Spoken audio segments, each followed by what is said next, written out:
15 दिसंबर 2025।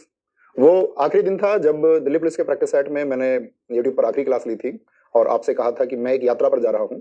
इसे आप वनवास कह सकते हो या आत्ममंथन।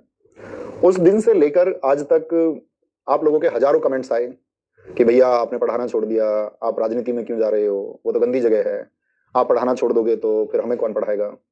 मैं पिछले 2-3 महीने से लगभग उस तरह की प्रतिक्रियाओं को, कमेंट्स को देख रहा था, पढ़ रहा था और मैं कहीं ना कहीं आपकी नाराजगी भी महसूस कर रहा था और आपकी उम्मीद भी, लेकिन मैं चुप था। जानते हो क्यों? क्योंकि शोर मचाने के लिए सिर्फ गले की ताकत चाहिए, लेकिन सच बोलने के लिए जिगर की ताकत चाहिए। और ऐसा कह सकते हैं कि वो ताकत जुटाने में मुझे थोड़ा वक्त लगा।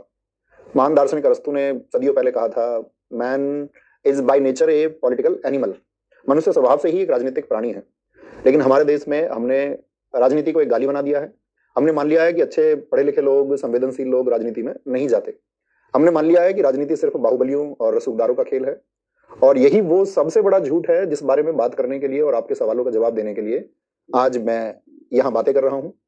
आज मैं किसी पार्टी का प्रवक्ता बनकर नहीं बैठा हूँ। आज मैं यहाँ नवीन शर्मा बनकर बैठा हूँ। वही नवीन शर्मा जिसने एक किसान के घर में पैदा होकर के, और जितने कम संसाधनों में कोई व्यक्ति खुद को कामयाब कर सकता है, जितनी मेहनत कोई खुद को कामयाब बनाने के लिए कर सकता है, उतनी मेहनत की।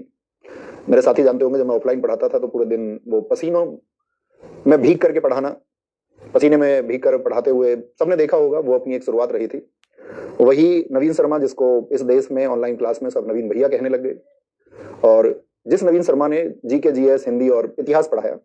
लेकिन इतिहास पढ़ाते पढ़ाते एक बात समझ में आ गई कि अगर हम खुद इतिहास लिखने की हिम्मत नहीं करेंगे तो वो लोग हमारा इतिहास लिखेंगे जिन्हें ना तो हमारी तकलीफों का पता है और ना ही हमारे सपनों की परवाह। आप पूछते हैं ना कि राजनीति ही क्यों, उसका जवाब देने से पहले मुझे आपसे कुछ पूछना है।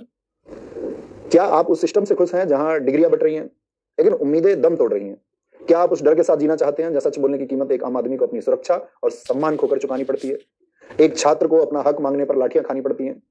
अगर आपका जवाब नहीं है तो फिर मेरी चुप्पी का कारण भी आपको समझ आ जाएगा। मैं आज यहाँ सफाई देने नहीं आया हूं, मैं आज यहाँ एक प्रस्ताव रखने आया हूं, एक पढ़े लिखे नागरिक का, अपने जैसे दूसरे जागरूक नागरिकों के लिए एक प्रस्ताव। मैं देख रहा हूं हर तीसरा कमेंट यही है कि भैया राजनीति तो गंदी होती है, आप अच्छे टीचर हो, आपको इस कीचड़ में नहीं उतरना चाहिए, गंदी है, बिल्कुल गंदी है, कीचड़ है, 100% कीचड़ है। लेकिन कभी सोचा हम ऐसा क्यों सोचते हैं कि राजनीति कीचड़ है, और यह कीचड़ हमारे घर के आंगन तक कैसे पहुंचा? क्योंकि हम जैसे पढ़े लिखे लोग, हम जैसे सभ्य लोग नाक मुंह सिकोड़ कर किनारे खड़े रहे। हमने कहा छोड़ो यार, ये हमारा काम नहीं है। प्लेटो ने हजारों साल पहले एक चेतावनी दी थी। उन्होंने कहा था, राजनीति में हिस्सा ना लेने की सबसे बड़ी सजा यह है कि आप पर ऐसे लोग राज करते हैं जो आपसे कम योग्य हैं। आज हम यही सजा भुगत रहे हैं। मैंने अपनी जिंदगी के लगभग 10 साल इतिहास, भूगोल, संविधान, सब कुछ आपको पढ़ाया। मैंने बताया कि अधिकार दरअसल में होते क्या है। मैंने आपको बताया कि इस लोकतंत्र की ताकत होती क्या है। लेकिन जब मैं इन सबके बारे में सोचता था तो एक सवाल मुझे हमेशा परेशान करता था, क्या फायदा उस इतिहास को पढ़ाने का जब वर्तमान में इस देश में पेपर लीक जैसी व्यवस्थाएं हो रही हो और उसके बदले में कोई सुनवाई ना हो? क्या फायदा उस संविधान को रटाने को जब एक छात्र अपने हक के लिए सड़क पर निकले तो उसे लाठियां मिले? जिन माँ बाप का, बूढ़े माँ बाप का वो इस अपनी युवावस्था में सहारा बनना चाहता है, अगर वो लाचारी महसूस करे। मैं क्लासरूम में बैठकर आपका कैरियर तो बना सकता हूं, लेकिन उस सिस्टम को कैसे ठीक करूं जो नौकरी देने के नाम पर आपके साथ जुआ खेलता है? एक डॉक्टर मरीज को बचा सकता है, लेकिन अगर अस्पताल में ऑक्सीजन ही ना हो तो डॉक्टर क्या करेगा? मैं वही डॉक्टर हूं जिसके पास शिक्षा रूपी दवाई तो है, लेकिन सिस्टम ऑक्सीजन की सप्लाई रोक कर बैठा है। इसलिए राजनीति में आने का फैसला मैंने शौक से नहीं लिया है।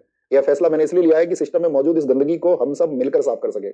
क्योंकि अब मुझे समझ में आ गया है कि अगर कीचड़ साफ करना है तो गंदे होने का जो डर है वो छोड़ना पड़ेगा। राजनीति में आने का फैसला मैंने किसी एक रात में नहीं लिया है। इस फैसले के पीछे बहुत, अगर मैं कहूं तो हाँ, एक रात का जिक्र हम कर सकते हैं। आपको पता होगा 2024 जब 60,244 सिपाही भर्ती की वैकेंसी आई थी, हर घर में खुशी थी। मेरे पास भी लाखों बच्चे लाइव पढ़ रहे थे। अपने लाखों भाई बहन की आंखों में मैंने वो चमक देखी थी कि भैया इस बार वर्दी पहनकर बूढ़े माँ बाप का सहारा बनेंगे। लेकिन हुआ क्या, 17 और 18 फरवरी को वो तारीख, पेपर लीक। और सिर्फ पेपर नहीं लीक हुआ था, लाखों माँ बाप और छात्रों का भरोसा लीक हुआ था। उस दिन ऐसा लगा कि जो सब कुछ हम पढ़ा रहे हैं वो सब बेकार है, और सब तरीके से सबने अपनी अपनी तरह से बातें रखी। आप लोगों के लिए सड़क पर उतरने का एक फैसला लिया। मैंने सोचा कि सरकार सुनेगी, सिस्टम सुनेगा। सिस्टम और सरकार ने सुना, लेकिन बदले में हमने क्या झेला? हमारे घर पुलिस भेज दी गई और परिवार के सभी लोगों का हाउस अरेस्ट कर लिया गया। दर्जनों पुलिस वालों